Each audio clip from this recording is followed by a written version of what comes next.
Assalamualaikum warahmatullahi wabarakatuh.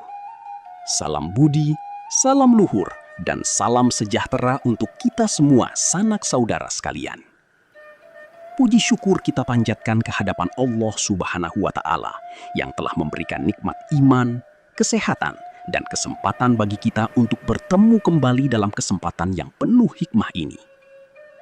Kita semua tentu sudah tidak asing lagi dengan kekayaan budaya Minangkabau, mulai dari adat istiadat yang megah seperti upacara batagak pangantin dan manjapuik marapulai, seni musik dan tari yang khas seperti musik saluang dan tari piring, hingga arsitektur rumah gadang yang ikonik dengan atapnya yang menyerupai tanduk kerbau yang melambangkan kesetaraan dan persaudaraan.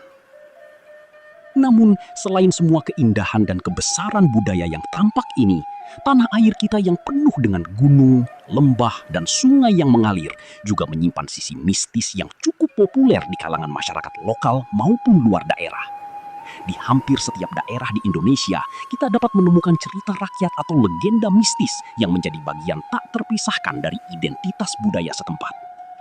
Di Jawa ada cerita kuntilanak dan pocong, di Sumatera Utara ada siluman harimau, di Kalimantan ada orang pendek, dan di tanah Minang sendiri kita memiliki cerita tentang sosok mistis yang sudah dikenal selama berabad-abad, yaitu Palasik Kuduang. Banyak orang yang hanya melihat cerita ini sebagai dongeng yang membuat bulu kuduk merinding. Namun tahukah Anda bahwa di baliknya tersimpan pesan moral yang dalam dan nilai-nilai budaya yang telah dijunjung tinggi oleh masyarakat Minangkabau sejak zaman dahulu? Mari kita telusuri bersama, mulai dari awal. Dalam kebudayaan Minangkabau, kata Palasik memiliki akar kata yang dalam. Beberapa sejarawan budaya menyatakan bahwa kata ini berasal dari bahasa Sansekerta, Palasika, yang berarti orang yang memiliki kekuatan khusus. Namun, dalam perkembangannya di Tanah Minang, maknanya menjadi lebih spesifik. Palasik merujuk pada sosok manusia yang telah mendalami ilmu hitam tingkat tinggi, sebuah pengetahuan yang konon tidak bisa diperoleh sembarangan, melainkan harus melalui proses belajar yang panjang, ketat, dan penuh dengan pantangan yang sangat ketat. Menurut cerita turun-temurun yang disampaikan dari mulut ke mulut oleh nenek moyang kita, ilmu hitam yang dikuasai oleh Palasik ini tidak bisa diajarkan sembarangan kepada siapapun, melainkan harus diturunkan secara khusus melalui garis keturunan sebanyak 7 generasi berturut-turut. Ini berarti hanya mereka yang memiliki darah garis tertentu dari pihak ibu atau pihak ayah yang telah ditentukan sejak awal yang berhak dan mampu mempelajarinya. Proses pembelajarannya sendiri dipercaya sangat sulit.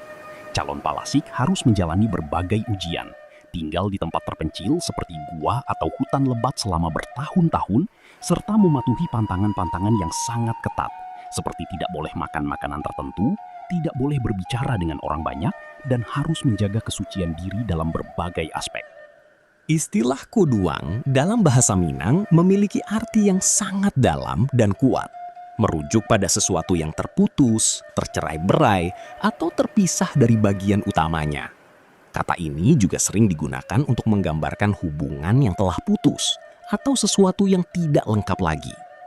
Nama ini sangat pas menggambarkan sosok Palasik yang muncul dengan bentuk kepala yang terbang bebas di udara, terpisah sepenuhnya dari tubuhnya yang tidak terlihat oleh mata manusia biasa.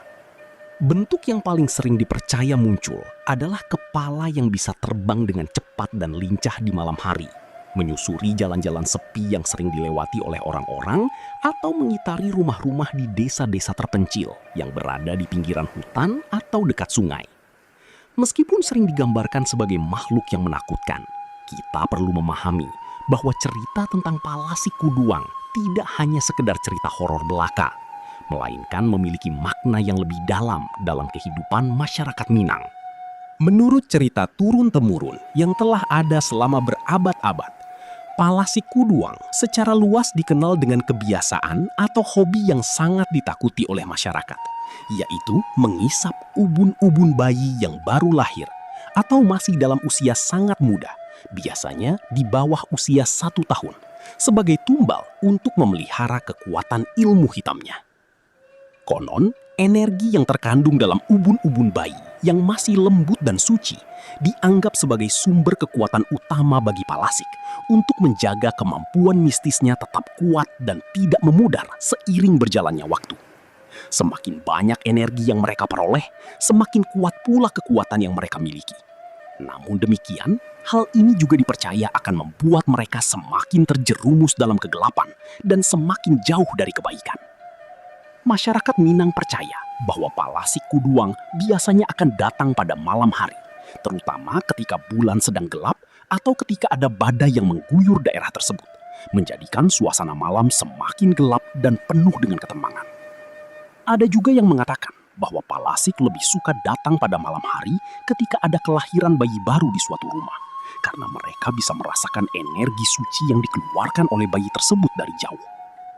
Selain mengisap ubun-ubun bayi, ada juga cerita yang mengatakan bahwa Palasi Kuduang juga suka mengganggu orang-orang yang sedang dalam kesusahan atau sedang mengalami masa-masa sulit dalam hidupnya. Mereka dipercaya bisa memasuki rumah seseorang tanpa melalui pintu atau jendela, dan bisa menyebabkan berbagai masalah, seperti membuat orang sakit tanpa sebab yang jelas, membuat makanan menjadi cepat busuk, atau menyebabkan kerusuhan dalam keluarga.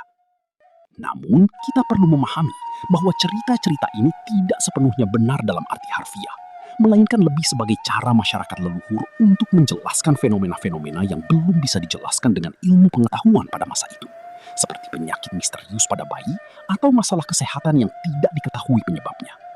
Meskipun cerita tentang Palasi Kuduang cukup menakutkan, masyarakat Minang tidak hanya tinggal diam menghadapi hal ini. Selama berabad-abad, mereka telah mengembangkan cara tradisional yang terbukti efektif untuk menangkal serangan atau kedatangan Palasi Kuduang, yang tidak hanya berfungsi sebagai perlindungan, tapi juga mencerminkan kecerdasan, kebijaksanaan, dan kedalaman pengetahuan leluhur kita tentang alam dan bahan-bahan alami.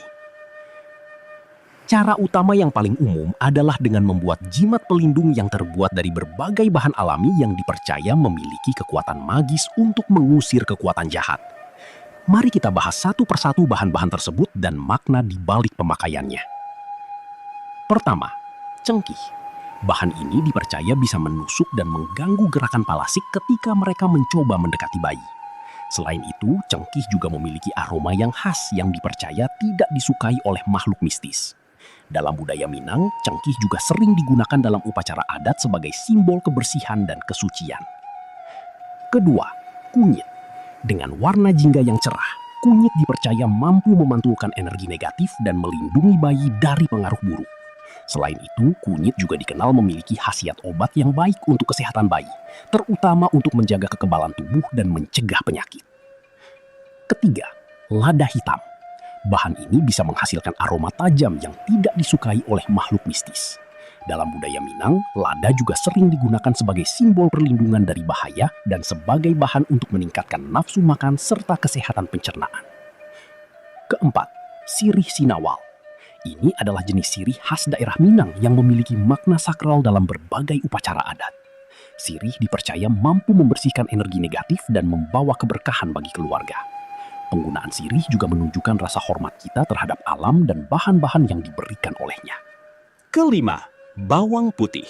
Bahan ini sudah dikenal luas di berbagai budaya di dunia, memiliki khasiat untuk mengusir roh jahat dan penyakit. Dalam budaya Minang, bawang putih juga sering digunakan sebagai obat tradisional untuk berbagai penyakit dan sebagai bahan untuk menjaga kebersihan lingkungan. Keenam, pala. Bentuk pala yang unik dianggap sebagai simbol perlindungan dan keselamatan.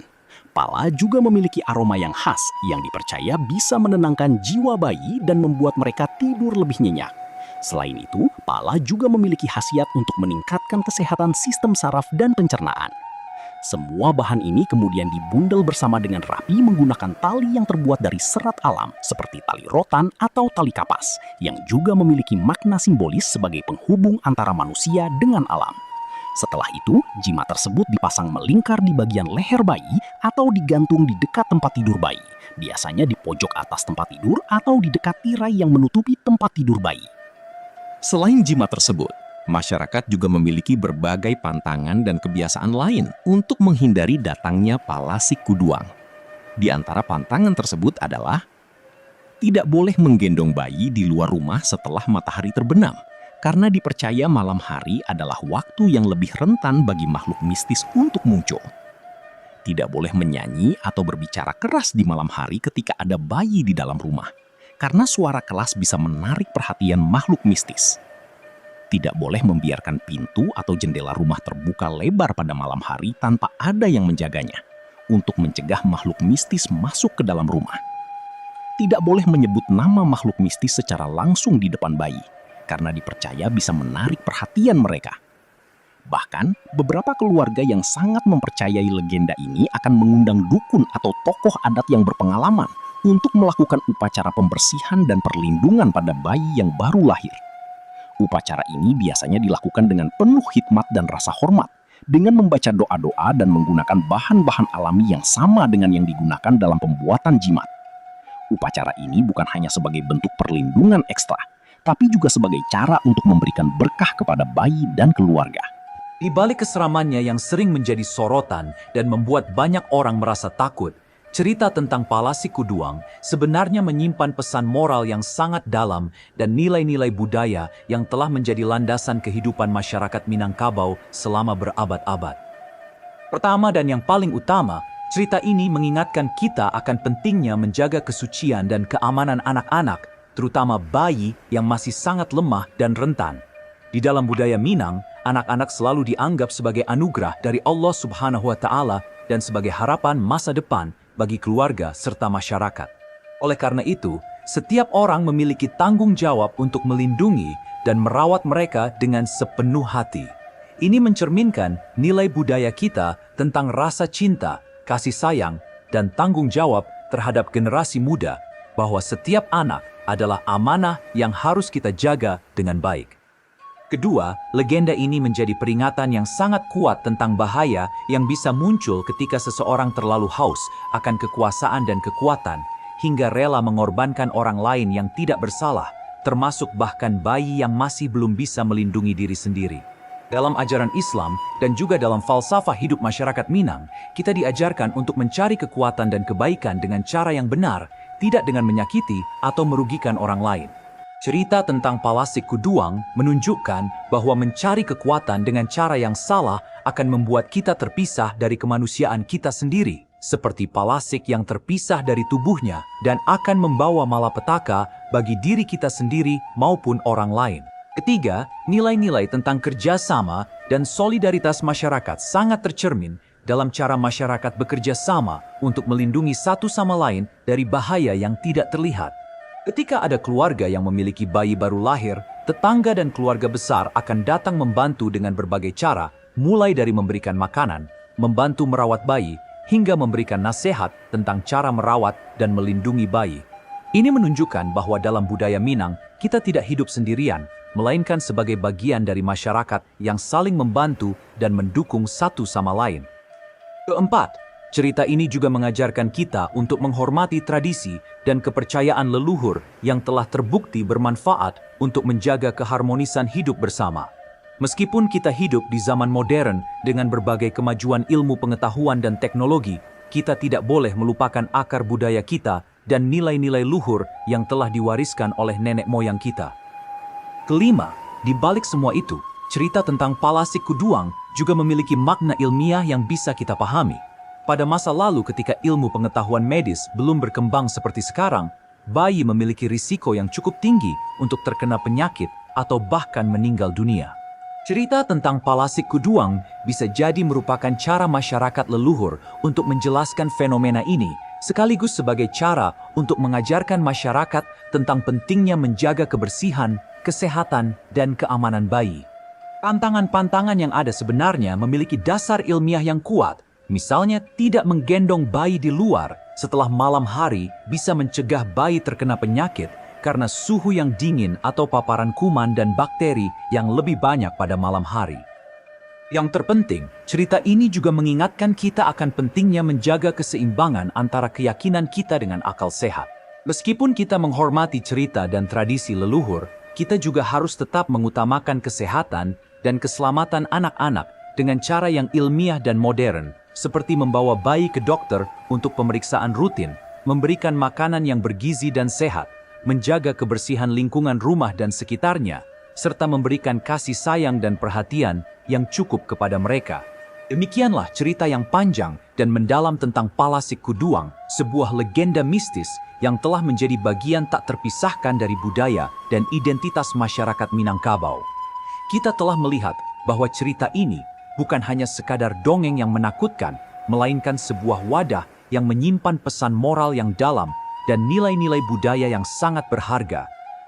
Di ranah Minang, cerita-cerita seperti ini bukan hanya sekadar hiburan atau cerita untuk menakuti anak-anak agar taat, melainkan bagian dari warisan leluhur yang membantu kita memahami makna hidup, cara berinteraksi dengan sesama manusia, serta bagaimana kita harus hidup berdampingan dengan alam sekitar kita.